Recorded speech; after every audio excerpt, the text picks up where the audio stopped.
Hi dear students, welcome to G Centric. हमारा अगला topic है convergence and divergence of infinite series. कोई ऐसा टॉपिक नहीं है जिससे ढेरों क्वेश्चन पूछे गए आपसे, लेकिन चूंकि हम इनफाइनाइट सीरीज पढ़ रहे हैं तो ये बताना जरूरी है कि डाइवर्जेंस और कन्वर्जेंस क्या है।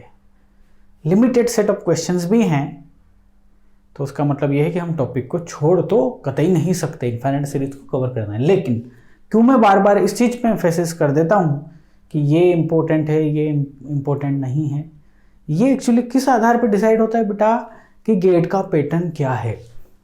गेट के पैटर्न में आमूल चूल परिवर्तन कभी भी नहीं होते।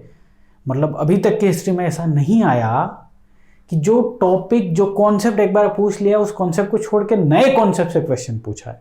ऐसा नहीं होता गेट एग्जाम में। एकदम प्योरली नए क्वेश्चंस फ्रेम होते हैं जो थोड़े कॉन्सेप्ट से दूर होते हैं, लेकिन वो भी 6-7, इससे ज़्यादा नहीं। लेकिन पढ़ते पढ़ते ऐसा होता है ना, हर सब्जेक्ट में कुछ ऐसे टॉपिक्स हैं, कॉन्सेप्ट जहाँ से रेयर क्वेश्चन आया है। कभी भी गेट एग्जामिनेशन वाले क्वेश्चन पेपर ऐसा सेट नहीं करते कि हर एक सब्जेक्ट के रेयर टॉपिक से क्वेश्चन पेपर सेट कर दे। ये आज तक हुआ नहीं, मैं उस पॉइंट से बोल रहा हूँ। तो जो स्मार्ट स्टडी वाली कहानी जो होती है ना, उस कहानी के अंतर्गत हमें ये ध्यान रखना पड़ता है कि किस पे ज़्यादा एम्फेसिस करना है और किस पे नहीं। क्योंकि भैया जो हमारी एनर्जी है वो हम उस पे ज़्यादा लगाएंगे ना जो फॉर्म में हो। यस और नो? अरे 2020 का ज़माना है तो 2020 देखेंगे ना। टेस्ट मैच में इंटरेस्ट कम रहेगा। आप 2020 छोड़ रहे हो, टेस्ट मैच में लगे हुए हो देखने के लिए, बड़ा अजीब हो जाएगा। खैर, मेरा उदाहरण एग्जाम्पल समझ में भी नहीं आया हो तो क्या कहना चाह रहा हूँ ये तो बिल्कुल समझ में आ गया होगा। ओके, आइए जरा, टॉपिक है हमारा convergence and divergence of infinite series. क्या होती है इनफाइनाइट सीरीज दोस्त? पता है। अलग अलग सीरीज हमने दे दी, उनके फॉर्मूले, उनका एक्सपांशन पता है। किसी भी फंक्शन को एक्स के फॉर्म में, एक्स की पावर में, असेंडिंग पावर्स में एक्सप्रेस कर सकते हैं। दो सीरीज यूज करते हैं, टेलर सीरीज, मैक्लॉरिन सीरीज, पता है। अब ये डाइवर्जेंस और कन्वर्जेंस क्या चीज होती है ये हमें बताना है। इसको ऐसे समझते हैं कि भाई साहब, आपने एक पर्टिकुलर आदमी को एक टास्क दिया, कुछ पैसे दे दिए, 10,000 रुपये दे दिए और बोला कि भाई ये 10,000 रुपये ले जा और मेरे उस मित्र को देना है, दे देना। वो बंदा गया और 10,000 रुपये उधर दे दिया। कन्वर्जेंस। आपने 10,000 रुपये दिए, इंफॉर्मेशन दी कि उस बंदे को जाके दे देना। दूसरा बंदा रफू चक्कर, मिल ही नहीं रहा वो आपको, लाइफ टाइम नहीं मिला। डाइवर्जेंस। नहीं आया समझ में? अब समझोगे आप। आपके पास कोई भी सीरीज हो, सबसे पहले किस पे हम डाइवर्जेंस और कन्वर्जेंस देख रहे हैं? सीरीज पे, इनफाइनाइट सीरीज पे। तो क्या होता है कि जो सीरीज है उसको आप सम कर दो। सीरीज जो दी हुई है ना, उसको यदि आप सम कर दोगे तो वो समेशन यदि फाइनाइट आता है तो कन्वर्जेंस, और समेशन यदि इनफाइनाइट आता है तो डाइवर्जेंस। अच्छा, मैथमेटिकली ऐसे लिखता हूं कि एक सीरीज है, इस सीरीज के nth टर्म को, या इसे जनरल टर्म भी बोलते हैं, इसे हम an से डिनोट कर देते हैं। चलिए, जो भी सीरीज है उसका रिप्रेजेंटेटिव बनेगा उसका nth टर्म। nth टर्म वो टर्म है जिसमें आप n की वैल्यूज रखेंगे तो सीरीज की हर एक नंबर की वैल्यू मिल जाएगी। n इक्वल टू 1 पे क्या, 2 पे क्या, 3 पे, पूरी सीरीज मिल जाएगी आपको। समझ रहे हो? तो उसे जनरल टर्म या nth टर्म बोलते हैं। तो मैं बोला इनफाइनाइट सीरीज के सारे टर्म्स का समेशन, यानी कि an, ये समेशन के लिए मैंने साइन लगा दिया और इससे आप वाकिफ हैं अच्छी तरीके से। ये n कहां से कहां तक, सपोज n इक्वल टू 1 से शुरुआत हो रही है और कहां तक जाना है उसको, इनफाइनाइट तक जाना है। अरे इनफाइनाइट सीरीज है ना, तो इनफाइनाइट तक जाना है। तो ये बच्चे यदि समेशन, अब देखो ये पूरी सीरीज का समेशन हो गया कि नहीं, where an denoted nth term. अब यहां से पहली टर्म, दूसरी टर्म, सारी टर्म निकल जाएगी। समेशन मतलब उसका सम करना है। यदि आप इसे खोलते भी हो तो ये क्या बनता है, n is equal to a1 plus a2 plus a3। कहाँ तक जाना है दोस्त? a इन्फिनिटी तक जाना है। और ये समेशन यदि फाइनाइट हुआ, मतलब इसकी कुछ पर्टिकुलर वैल्यूज आई, तो हम इसे बोलेंगे कि ये सीरीज है कन्वर्ज सीरीज, कन्वर्ज कर रही है मतलब ये कन्वर्जेंस हुआ, सीरीज कन्वर्ज कर रही है, समझ गए बात। लेकिन ऑन द सेम वे यदि इसका समेशन जो है वो प्लस या माइनस इन्फिनिटी होता है तो इस केस को हम बोलते हैं डाइवर्जेंस। समझ में आई बात। तो यहाँ पे भी लिख लेते हैं summation n is equal to 1 से इन्फिनिटी, वो यदि प्लस माइनस इन्फिनिटी आ जाए तो इसे केस ऑफ डाइवर्जेंस बोलेंगे। एक केस ऐसा भी है जब हम बता ही नहीं सकते कि कन्वर्स कर रहा है कि डाइवर्ज कर रहा है, वो क्या क्या बोलेंगे फिर वहां पे ऐसा होगा कि समेशन जब आप करने जाओगे एन इज इक्वल टू वही 1 से इन्फिनिटी, तो आप पाओगे कि आपको वैल्यू जो मिलती है वो फ्लक्चुएटिंग मिलती है, ऑसिलेटरी वैल्यू मिलती है। तो हम इसे बोलेंगे ना कन्वर्जेंस ना डाइवर्जेंस, ऑसिलेटरी वैल्यू। जैसे साइनोसॉइडल फंक्शन हुआ, जैसे फॉर एग्जांपल साइन की इन्फिनिटी पे वैल्यू कोई आपसे पूछे तो क्या बोलोगे आप? नहीं बता पाओगे, क्योंकि साइन की इन्फिनिटी पे वैल्यू -1 से 1 के बीच में टॉगल हो रही है। खैर वो तो एक फंक्शन था, बट हम तो समेशन की बात कर रहे हैं। तो इसका एग्जाम्पल हम देखेंगे, एग्जाम्पल से सारी चीजें देखेंगे, डोंट वरी अबाउट दिस। सो इसको क्या बोलते हैं? Not convergence not divergence. आप जैसा लिखना चाहें लिख लें, भावनाएं समझ गए या नहीं समझ गए ये बताइए, ठीक। अब यहाँ पे एक बहुत ही महत्वपूर्ण पॉइंट मैं बताने जा रहा हूं, सुनिएगा ध्यान से। आपको ये समझ में आ गया कि कन्वर्जेंस क्या है और डाइवर्जेंस क्या है। अच्छा, कोई सी भी सीरीज यदि कन्वर्जेंस है, ध्यान से सुनिए मैं क्या बोल रहा हूं, कि कोई सी भी सीरीज यदि कन्वर्ज कर रही है तो उसके साथ एक फिनोमेना अटैच्ड है भाई साहब, और वो ये है कि उसका nth टर्म जो है, उसकी जो nth टर्म है उसकी वैल्यू आप इन्फिनिटी पे यदि निकालेंगे, मतलब ये लिखने का तरीका है कि an की वैल्यू nth टर्म की वैल्यू इन्फिनिटी पे, तो ये लिमिट से रिप्रेजेंट, लिमिट अभी हम जस्ट पढ़ने वाले हैं, डोंट वरी अबाउट दैट। ये लिखने का तरीका अभी, इसका मतलब ये समझिए कि an इन्फिनिटी पे क्या होने जा रहा है, यदि ये 0 हो जाए, nth टर्म का मैं बात कर रहा हूं, किसी भी सीरीज का जनरल टर्म nth टर्म यदि इन्फिनिटी पे 0 हो जाए तो वो इस बात की गारंटी है कि ये सीरीज डाइवर्ज तो नहीं होगी। ध्यान से सुनिएगा, यहाँ कंफ्यूजन क्रिएट हो जाता है बहुत सारे लोगों को, वो बाय डिफॉल्ट समझ लेते हैं कि ये कन्वर्ज करेगा सीरीज, नहीं, ऐसा कंडीशन श्योर नहीं है। यहां से एक श्योरिटी निकलती है और वो ये, इसका मतलब ये है कि ये सीरीज कन्वर्ज भी कर सकती है और डाइवर्ज भी कर सकती है। अच्छा, डाइवर्ज सीरीज का कन्वर्जेंस दोनों के केस में ये केस हो सकता है, लेकिन यदि ये चीज जो आप यहां देख रहे हो ये इज नॉट इक्वल टू 0 हो, ध्यान से देखना, ध्यान समझना, यदि आप निकाले लिमिट वही n tends to infinity an is not equal to 0, तो ये इस बात की गारंटी देगा कि सीरीज डाइवर्ज है। किस बात की गारंटी है? ये सीरीज डाइवर्जेंस है। तो यहां से इस बात की सिर्फ गारंटी निकलती है, इसमें तो हमें कोई कंक्लूजन निकला नहीं ना, ये तो कन्वर्ज भी हो सकता है, डाइवर्ज भी हो सकता है। लेकिन आप ऐसा करने गए और इसकी वैल्यू सपोज 1 आ गई, तो आंख मीच के लिखिए कि ये डाइवर्ज सीरीज है, डाइवर्जेंस है यहां पे। तो अब इसका एक पहलू ये भी है कि कोई भी सीरीज यदि कन्वर्जेंस को फॉलो कर रही है, कन्वर्ज कर रही है, तो इस बात की तो गारंटी होगी कि ये उसका इन्फिनिटी पे टर्म 0 होगा। देखो कन्वर्जेंस सीरीज का ये 0 है, बात समझ में आ गई। लेकिन डाइवर्जेंट सीरीज का भी 0 होगा, ये गारंटी नहीं है। देख रहे हो ना आप, divergent series is not equal to 0, लेकिन कन्वर्जेंट सीरीज के लिए और ये कंडीशन सेटिस्फाई है। तो डाइवर्जेंस के लिए तो आप देख रहे हो कि नॉट इक्वल टू 0 भी आ रहा है और इक्वल टू 0 भी आ रहा है। तो समझ रहे हो ना, गारंटी किस चीज की निकलेगी, इसकी वैल्यू यदि नॉट इक्वल टू 0 तो गारंटी निकलेगी कि डाइवर्जेंस है। हाँ बिल्कुल समझ गए सर, ठीक है। तो इसका मतलब आपने इस तरीके से दिमाग में बिठाया होगा कि कोई सा भी सीरीज उसका nth टर्म लो, n is equal to infinity पे वैल्यू पुट करो और 0 आ गई तो डायरेक्ट बोल दो convergence. No, not at all, ऐसा नहीं है।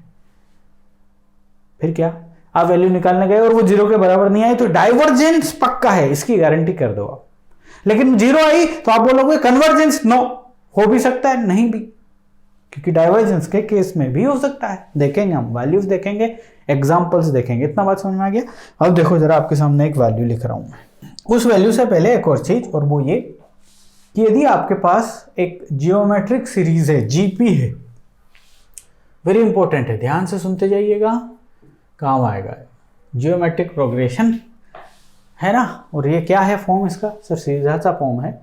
यदि ये ए है, दूसरा वाला टर्म ए आर है, तीसरा वाला ए स्क्वायर है, nth टर्म की यदि बात करोगे तो nth term a r to the power n minus 1 होगा, ये nth टर्म हो जाएगा।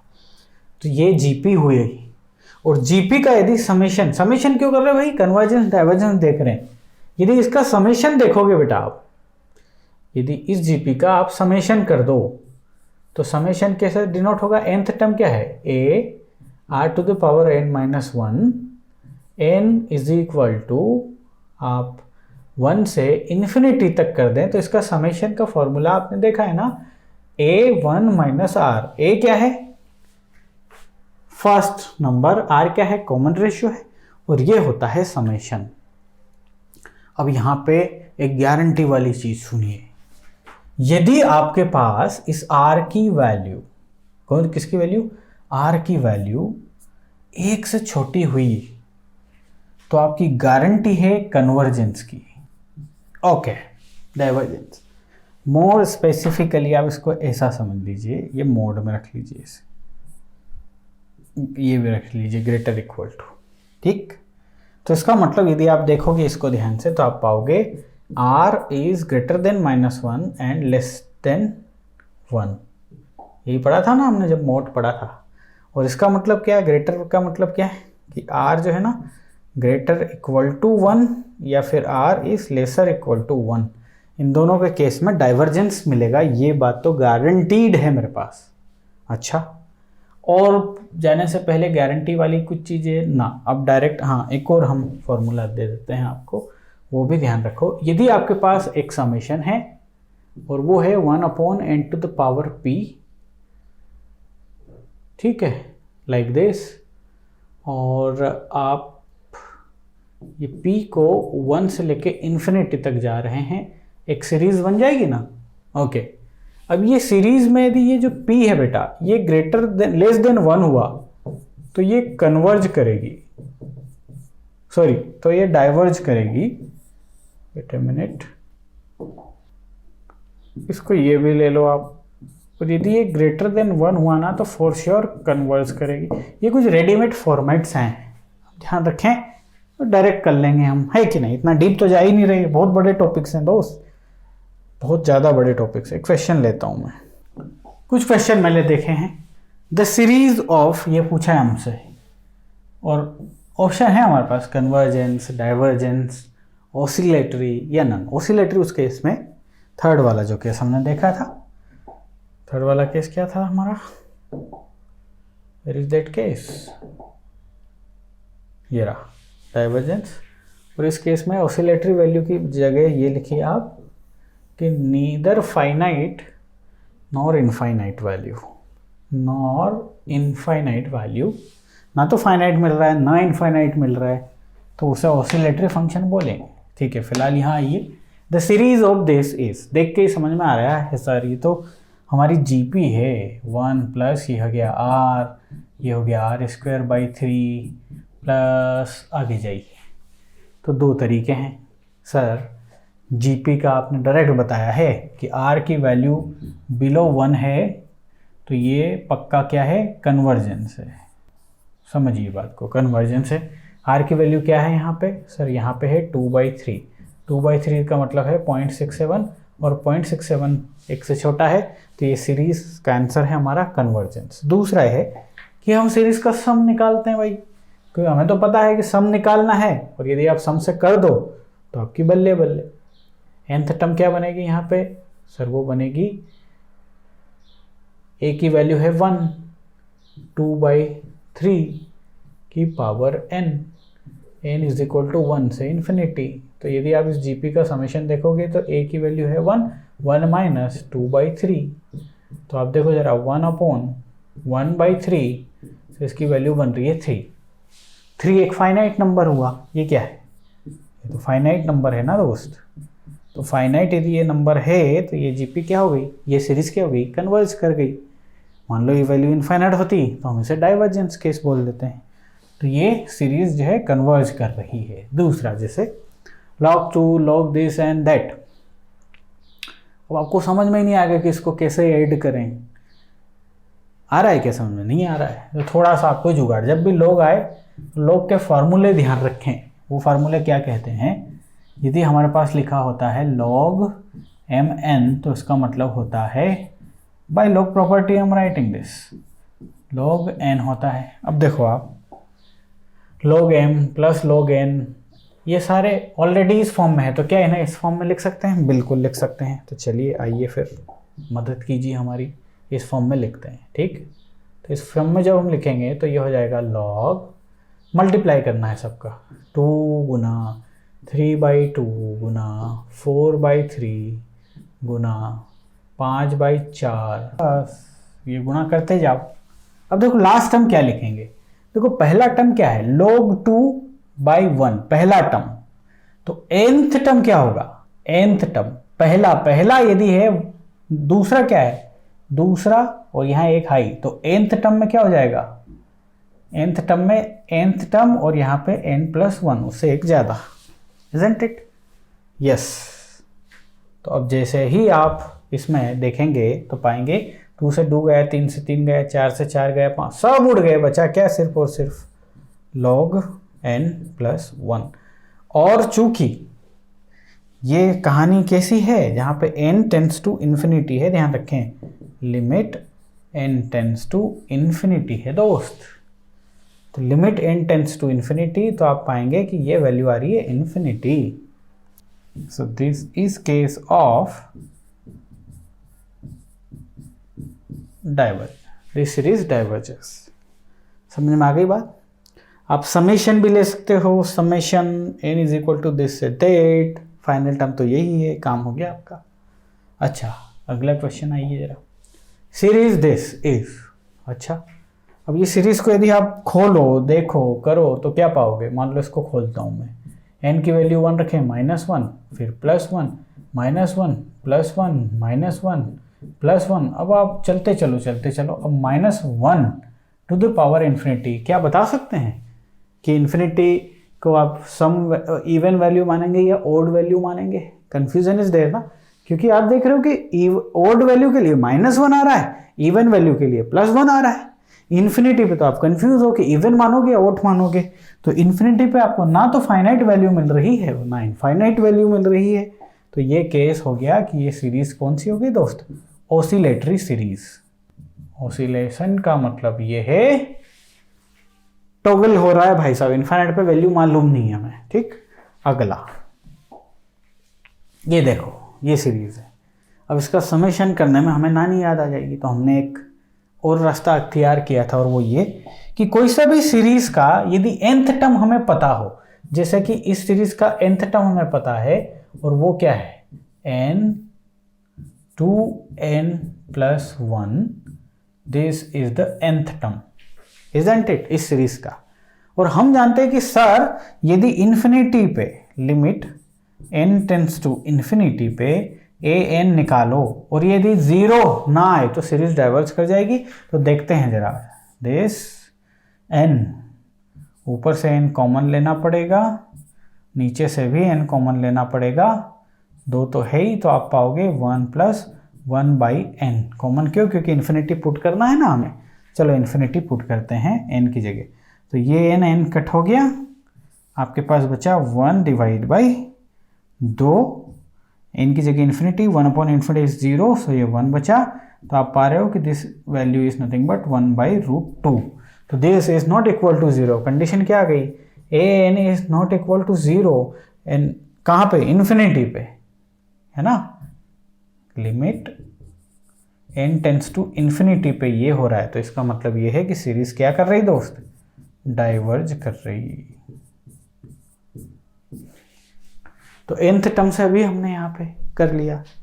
ठीक, अब हमारे पास मान लो होता कि summation n is equal to 1 से इन्फिनिटी 1/n, हमारे पास होता summation n is equal to 1 से इन्फिनिटी 1/n स्क्वायर। इसको लिखने का दूसरा तरीका भी है। अब इसको एग्जामिनेशन में ऐसा भी लिखा आ सकता है कि limit n tends to infinite summation n is equal to 1 से, या फिर 1 से n, ऐसा लिखा आ सकता है 1 से n 1/n। बात एक ही है, ठीक है, एक ही बात है। ये और ये शक्तिमान और गंगाधर वाली बात हो गई है ना। ठीक है, तो अब देखो ये सीरीज हमने क्या बोली थी, कन्वर्ज करेगी। ये कहाँ बोला हमने कन्वर्ज करेगा भाई साहब? हमने बोला ना 1/n to the power p, यदि p इज ग्रेटर देन 1 हो तो कन्वर्ज करेगी, और यदि ये केस हो जाए कि 1 हो या उससे कम हो तो ये सीरीज डाइवर्ज करेगी। डायरेक्ट आप इनको ध्यान रखिएगा। इनके अलावा भी कुछ बेसिक से फॉर्मूले हैं, टेस्ट हैं जिसके द्वारा हम कन्वर्जेंस और डाइवर्जेंस पता कर सकते हैं। अगेन ज़्यादा डीप नहीं जाना, अदरवाइज ज़बरदस्ती का झमेला क्रिएट हो जाएगा, लेकिन फिर भी मुझे छोड़ना नहीं, मैं कवर करवा रहा हूँ। देखिए ज़रा, ये 3 टेस्ट लिख दिए मैंने। Method to find convergence of infinite series देख लेते हैं।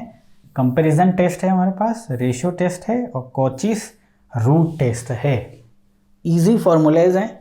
इन फॉर्मेट में हमारे पास यदि सीरीज दी हुई तो हम तुरंत कर देंगे। जैसे कि कंपैरिजन टेस्ट सबसे पहले हम देखते हैं। कंपैरिजन टेस्ट में क्या है कि सपोज फॉर एग्जांपल एक सीरीज ले लेता हूं मैं, n इज इक्वल टू 0 से infinite 1/3 to the power n plus n, ये ले लेता हूं मैं। तो ये कंपैरिजन टेस्ट समझा रहा हूं मैं आपको, तो इसके लिए मैं ये क्वेश्चन लेके आ गया। ठीक, ध्यान से सुनिएगा। इसको समझने से पहले आपके पास सपोज 2 सीरीज है। एक सीरीज मैंने ले ली दिस सीरीज और दूसरी मैंने ले ली दिस सीरीज, और कंडीशन यहाँ ये होगी कि ये जो bn है ना दोस्त, ये ग्रेटर है an से for all value of n। अच्छा, या जो भी डिसाइडिंग वैल्यू ऑफ n। इस केस में क्या होगा, यदि this bn series bn is convergent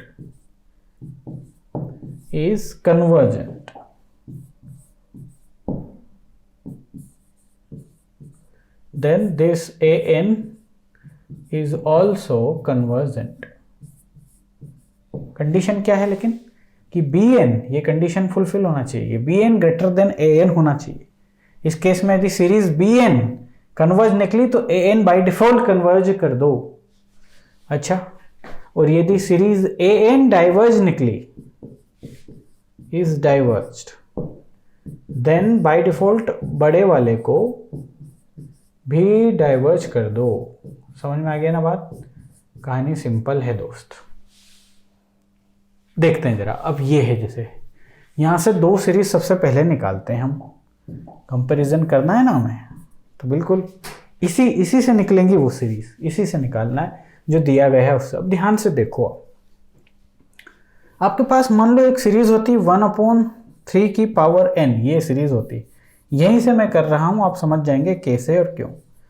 अब ये सीरीज थी, अब आप इसमें जबरदस्ती एक n और जोड़ दिए, आपने मॉडिफाई कर दिया इसको और उसकी बना दी 3 की पावर n प्लस n। ये सीरीज बना दी आपने, है कि नहीं? समझो मेरी बात को। मैं कहाँ से लाया है 1/3n? यहीं से लेके आया सर, यही इंफॉर्मेशन। अरे 1/3 की पावर n दी हुई होती तो आराम से कर देता ना, साथ में एक और n जोड़ दिया। अच्छा, तो देखो कौन बड़ा होगा, आप मुझे बताइए, ये बड़ा होगा कि ये बड़ा होगा? देखो ना ध्यान से, ये चीज बड़ी होगी, ये चीज बड़ी होगी। इनकी ये क्या कर रहा हूं मैं, सॉरी यार, ये भावनाओं को समझ जाया करो आप। 0 से इन्फिनिटी लिख लो इसको, या 1 से इन्फिनिटी, जो भी, फेलियर नहीं होना चाहिए, है ना? ओके, अब देखो 1/3 की पावर है, उसमें कुछ ऐड कर दिया तो ये वैल्यू तो कम हो गई, ये वैल्यू ज्यादा हो गई। समझ रहे हो? वैल्यू कौन सी ज्यादा होगी? ये 1/3 टू द पावर n। अरे फॉर किसी n वैल्यू पे देख लो, n की वैल्यू 1 डाल दो तो ये हो जाएगा 1/3 और ये हो जाएगा 1/4। कौन बड़ा? ये बड़ा। आओ जरा यहाँ पे, ये bn जो बड़े वाला, जो बड़ा है उसका कन्वर्जेंट निकाल पाओगे। यदि उस बड़े को आप क्रैक करके पता लगा लेते हो कि वो कन्वर्जेंट है, तो A N by default convergent हो जाए। अब इसको करना कितना आसान है, ये जीपी बन गई 1/3 की power n, this is the GP where r is less than 1। ये कन्वर्जेंट हुआ। हाँ सर, अब तो एकदम देख के बोल दिए, तो ये कन्वर्जेंट हुआ। तो जब ये कन्वर्जेंट हुआ बड़ा वाला, तो छोटा वाला बाय डिफॉल्ट कन्वर्जेंट, तो ये सीरीज भी कन्वर्जेंट सीरीज हो गई। ये है कंपैरिजन टेस्ट। आए समझ में? एक और क्वेश्चन लेते हैं इसी का। देखो ये मैंने नया लिया भाई साहब, अगेन कंपैरिजन टेस्ट। तो यहीं से हम चीजें लेके आते हैं। अरे भाई साहब, मैं ये मानता हूं यहाँ पे कि मेरे पास सीरीज थी e⁻n/n। मैंने खामखा इस सीरीज में यहाँ पे cos स्क्वायर n जोड़ दिया, तो अब बन गया e⁻n divide by n plus cos square n। अब देखो आप, ये बड़ा कि ये बड़ा, समझो ध्यान से। n में समथिंग ऐड कर दिया, अब इसकी वैल्यू तो हमेशा पॉजिटिव रहनी है क्योंकि स्क्वायर है, और ये यदि पॉजिटिव रहना है तो n की कोई सी वैल्यू रख लो, ये छोटा हो जाएगा, ये भाई साहब बड़े हो जाएंगे। कुल मिला के बात ये हो जाएगी e⁻n डिवाइड बाई n, ये बड़ा रहेगा e⁻n divide by n plus, ये लिख दिया मैंने भाई साहब, सीधी बात। अब इस लिखने के बाद देखो भाई, ये वैल्यू ऑब्वियस सी बात है इससे ज़्यादा है। Cos square term 1n plus में ये पॉजिटिव हिस्सा जोड़ दी गया, स्क्वायर टर्म ये हमेशा पॉजिटिव, तो ये इसको कम कर देगा, इसको ज़्यादा कर देगा। तो ये बात तो एकदम चमक गई साहब, ये चीज़ बड़ी है। तो अब इसका ही हमें देखना है। तो समेशन e⁻n बाई n, वही n इज इक्वल टू 1 से इन्फिनिटी। अब इसको सोल्व करने में फिर से नानी याद आ जाएगी, तो काम करें, इसको भी कंपैरिजन वाले मोड में डालते हैं। कैसे डालते हैं? देखो e⁻n था और एक e⁻n बाई n कर दिया आपने खामखा। अब n की वैल्यू 1 से ज़्यादा रखते ही जाओगे तो ये वैल्यू कम होती जाएगी और ये हमेशा ज़्यादा रहेगी। तो यानी कि इसमें भी ये कंडीशन है। तो अब हम ऐसा कर देते हैं, e⁻n को करें ये, हो ये तो कमाल हो गया दोस्त। अच्छा, कमाल क्या हो गया? ये तो बन गया 1/e⁻n। अच्छा, and summation n is equal to 1 से इन्फिनिटी। तो यहाँ से यदि आप देखोगे 1/e⁻n बन गया ये, और समेशन हो गया n इज इक्वल टू 1 से इन्फिनिटी। ठीक है, अब आपने जीपी देखी है ना, लेकिन सर जीपी तो 0 से स्टार्ट होती है। हाँ, तो 0 से स्टार्ट कर लेते हैं, तो इसका एक टर्म अलग ले लेंगे हम। देखो ना, यदि इसको 0 से करो आप, n इज इक्वल टू 0 से करो, तो n इज इक्वल टू 0 यानी कि 1 अलग से पुट करना पड़ेगा। अब आपको लिखना पड़ेगा n इज इक्वल टू 0 से इन्फिनिटी 1/e⁻n। नहीं, एक मिनट, यदि n इक्वल टू आप 0 से स्टार्ट करवाना चाहें तो एक टर्म एक्स्ट्रा आ जाएगी ना, और वो क्या आ जाएगी? 1 आएगी, तो इसमें से उसको माइनस करना पड़ेगा। सो -1 कर देता हूँ मैं। समझ गए मेरी बात को? क्योंकि हमें इसका समेशन चाहिए, लेकिन n इज इक्वल टू 0 से हमारे पास फॉर्मूला पता है, r की पावर n, तो ये माइनस कर दिया मैंने। So you are getting -1 plus, बस अब तो ये 1/e 1 से छोटा है तो कन्वर्ज करेगा। तो कुल मिला के बात ये हो गई कि ये कन्वर्ज कर रहा है। सो ये कन्वर्ज कर रहा है, तो ये भी कन्वर्ज कर रहा है, ये भी कन्वर्ज कर रहा है। Comparison test. आइए अगली बात चर्चा करेंगे हम हमारे रेशो टेस्ट की। रेशो टेस्ट क्या बोलता है देखते हैं। चलिए रेशो टेस्ट देख लेते हैं, और ये बोलता है कि आपको जनरल टर्म an पता करना है। अब हमें एक बार चाहिए an+1, और an जनरल टर्म तो आप पता कर ही लोगे। इसकी वैल्यू आपको इनफाइनाइट पे पता करना है। कौन सा infinite? n tends to infinity. और ये यदि वैल्यू आप निकालो और वो लेस देन 1 आ जाए, लेस देन 1, तो ये कन्वर्ज करेगा, जो भी सीरीज है वो कन्वर्ज करेगी। ग्रेटर देन 1 आ जाए तो वो डाइवर्ज करेगा, और इक्वल टू 1 आ जाए तो टेस्ट फेल। मतलब इस टेस्ट से अब आप नहीं बता सकते कन्वर्जेंस और डाइवर्जेंस के बारे में। सिंपल सा रेशो टेस्ट है। चलिए एग्जांपल ले लेता हूँ। चलिए ये सीरीज मैंने आपके सामने बना दी, यहाँ पे रेशो टेस्ट लगाएंगे। क्या हम इसका जनरल टर्म पता कर सकते हैं? बिल्कुल पता कर सकते हैं। 2 की power n by factorial this लिख सकता हूँ ना, यहाँ क्या है 0 फैक्टोरियल। n की वैल्यू 0 रखो तो ये 1 मिल रहा है, n की वैल्यू 1 रखो ये मिल रहा है, 2 रखो ये मिल रहा है, 3 रखो ये मिल रहा है। बिल्कुल करेक्ट है। हाँ सर, यहाँ से an+1 भी आ जाएगा फिर तो 2 की power n+1 divide by n+1 factorial. इसके अकॉर्डिंग कर दो, डिवीज़न कर दो, तो ये हो जाएगा 2 की power n Guna 2 divide by n+1 को लिख सकते हैं बेटा, n+1 बाहर आ जाएगा और n फैक्टोरियल अंदर बचेगा, डिवाइड बाई दिस, तो इसका n फैक्टोरियल यहाँ पहुँच गया, और डिवाइड बाई 2 की पावर n ये करना है। और साथ में ध्यान रखना है कि limit n tends to infinity है। रेशो टेस्ट कर रहा हूँ मैं दोस्त, तो 2 की पावर n से ये गया, ये से ये गया, तो अब आपके पास बच रहा है n की जगह जैसे इन्फाइनाइट रखते हैं इसकी वैल्यू आती है 0, और 0 जो है लेस देन 1 है, सीरीज कन्वर्ज कर रही है। दूसरे रास्ते भी थे सर, nth टर्म पता है तो सिंपल nth टर्म में n टेंड्स टू इन्फिनिटी करो, इसकी वैल्यू सर 0 आ रही है क्या? नहीं, वो कंफ्यूजिंग है, वो हम लिमिट्स में देखेंगे। फिलहाल मेरे समझ में आ गया रेशियो टेस्ट। ठीक है, अब हम लास्ट वाले टेस्ट की बात कर लेते हैं और वो है रूट टेस्ट। और रेशियो टेस्ट आपको बोलता है दोस्त, limit n tends to infinity, आप जनरल टर्म निकाल लीजिए, उसकी पावर 1/n करिए, ये निकालिए। और इस केस में फिर वही बात, यदि वो लेस देन 1 हो तो कन्वर्ज करेगा, ग्रेटर देन 1 हो तो डाइवर्ज करेगा, इज इक्वल टू 1 हो तो फेल, टेस्ट फेल। ध्यान रहेगा? ठीक है, जल्दी से एक एग्जांपल ले लेते हैं और वाइंड अप करेंगे, क्योंकि अब हमें लिमिट स्टार्ट करना है। ये ले ली मैंने सीरीज। ओके, क्या हम इसका nth टर्म पता कर सकते हैं? बिल्कुल sir, an is equal to, देखो आप 1 की पावर 3, 2 की पावर 3, सो इसको मैं लिख लेता हूँ n की पावर n, नहीं सॉरी n की पावर 3। n को कहाँ से स्टार्ट कर रहा हूँ मैं? 1 से। सो 1 की पावर 3, 2 की पावर 3, इसकी पावर 3, उसकी पावर 3, ठीक हो गया। और नीचे लिख लेता हूँ मैं 3 की पावर n, हाँ 3 की पावर n लिख लेता हूँ। n कहाँ से शुरू हो रहा है? 1 से, ध्यान रखें। सो ये n बन गया, n की पावर 3, 3 की पावर n। मान लो चौथा टर्म चाहिए तो n की जगह 4 की पावर 3, 3 की पावर 4, बिल्कुल सत्य है, ये n मिल गया। अब मुझे लगाना है रूट टेस्ट।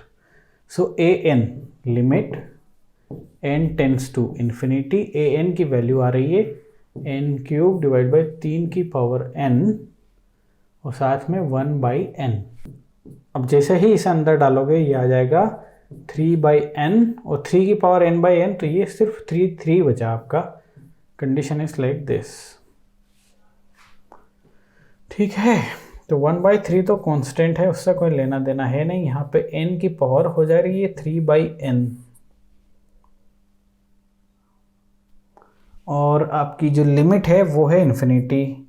सो 1/3, n की लिमिट इन्फिनिटी है ना, जैसे ही वैल्यू रखोगे तो इन्फिनिटी की पावर 0, आगे पढ़ेंगे हम, इन्फिनिटी की पावर 0 की वैल्यू 1 होती है। सो यहाँ से ये 1/3 दैट इज लेस देन 1 आ रहा है, तो सीरीज इज कन्वर्जेंट। आगे बात समझ में? ठीक है, अब वो क्वेश्चन ले लेते हैं जो हमने छोड़े हुए थे। क्वेश्चन नंबर 141 ले रहा हूँ और 142 ले रहा हूँ, और इसको वाइंड अप करने के बहुत ही करीब हम पहुँच गए। जरा ध्यान से देखें, आप खुद कर लें। The series of this converges to, ओहो कन्वर्जेस टू और सीरीज दे दी, तो क्या करें दोस्त? तो कन्वर्जेस टू मतलब वैल्यू निकालनी है दोस्त, ये समेशन की वैल्यू निकालनी है। तो आप ज़रा ध्यान से देखो, ये कुछ ऐसा नहीं बन रहा। मान लो इसको एक्सपांड करते हो तो 1 + 1/2 फैक्टोरियल प्लस 1/3 फैक्टोरियल प्लस, तो ऐसा ही नहीं चल रहा है। तो इससे तो मुझे किसी एक सीरीज़ की याद आ गई, और वो सीरीज़ की वैल्यू है e⁻x। लेकिन सर वहाँ तो ये था 1 + x + d। अच्छा, तो x की वैल्यू 1 रख दो ना दोस्त, x की वैल्यू 1 रख दो यदि e⁻x की सीरीज़ में, तो यही तो मिलेगा। तो इसका मतलब इस सीरीज की वैल्यू क्या होगी, e to the power 1, e की power 1। This is my answer. समझ में आया क्या? अरे समझे दोस्त? बिल्कुल समझे सर। ये रहा क्वेश्चन, द वैल्यू ऑफ, ये समेशन की वैल्यू पूछ लिया यार, ये तो 11th-12th में हम करते थे, यहाँ तो कन्वर्जेंट डाइवर्जेंस में नहीं, बट क्वेश्चन आ गया तो क्या करें, क्वेश्चन आ गया तो इसको एक्सपांड करने की कोशिश करते हैं दोस्त। n इज इक्वल टू 0 से इन्फिनिटी तक जाना है। मान लो ये सीरीज हम खोलते तो पहला टर्म 0, दूसरा टर्म 1/2, ये 0 से शुरू कर रहे हैं ना, n is equal to 1, n is equal to 2 रखो, सो 2 1/2 की पावर n प्लस 3 ये क्या हो रहा है, n कहाँ से आ गया, sorry wait a minute, n की वैल्यू 0 रखें हैं, सो 0 1 रखें हैं, सो 1/2 2 रखें हैं, सो 1/2 का स्क्वायर 3 रखें हैं, सो 3 1/2 का this and this is the series. अब इसको जोड़े, अब जुगाड़ भी बता देते हैं इस क्वेश्चन। एक काम करो, कैलकुलेटर उठाओ और उसको आगे की कुछ टर्म्स ले लो जहाँ तक बहुत 0 के बराबर ना आ जाए। जैसे कि यहाँ पे एक सिग्निफिकेंट अमाउंट मिलेगा, लेकिन मान लो n की पावर 10 हो गई और ये 1/2 की पावर 10, तो ये तो बहुत छोटा हो जाएगा ना, 2 की पावर 10। लेकिन फिर भी 11-12 टर्म्स तक इसको समेशन कर दो तो आप पाओगे कि ये हिल ही नहीं रहा है, एक ही जगह पे फोकस हो रहा है और वो वैल्यू आ रही है 2 के आसपास। ये तो जुगाड़ हो गया भाई। बाकी तो हमें, ये हमारा टॉपिक है ही नहीं ये समेशन करना सीरीज का ये सब, लेकिन कोशिश करते हैं। देखो यदि यहाँ से 1/2 में कॉमन लेता हूँ तो ये आता है 1 प्लस 2 1/2 प्लस 3 1/2 का whole square plus so on. अब ये सीरीज अंदर की बन रही है और ये सीरीज क्या बन रही है, अब वो डायरेक्ट लिख रहा हूँ मैं, 1 - 1/2 की पावर -2। यदि आप इसे एक्सपांड करोगे, फॉर्मूला हमने देख लिया, सो आप ये पाओगे, ठीक है। और अकॉर्डिंग टू दिस इसकी वैल्यू, अच्छा इसकी पूरी की वैल्यू बतानी थी ना, तो इसकी वैल्यू पता करनी है अपने को। तो यदि हमने इसे कंक्लूड कर दिया है तो 1/2 और ये हो जाएगी 2 ऊपर गया, 2 - 1 1/2 की पावर -2। सो यहाँ से देखो आप 4/2, सो 2 पाप काट दिया है मैंने, लेकिन पाप इसलिए काट दिया कि इस टाइप के क्वेश्चंस, यही एकमात्र क्वेश्चन समझ लो जो समेशन पूछा है। ये समेशन थोड़ी ना पढ़ रहे थे हम, कन्वर्जेंस और डाइवर्जेंस की बात कर रहे थे तो हम कर लेते। चलिए अगली क्लास में मिलेंगे और फिर हम बहुत ही महत्वपूर्ण टॉपिक्स में एंटर कर रहे हैं और वो है लिमिट। बड़े प्यार से समझेंगे लिमिट। अगली क्लास में मिलते हैं, बाय बाय।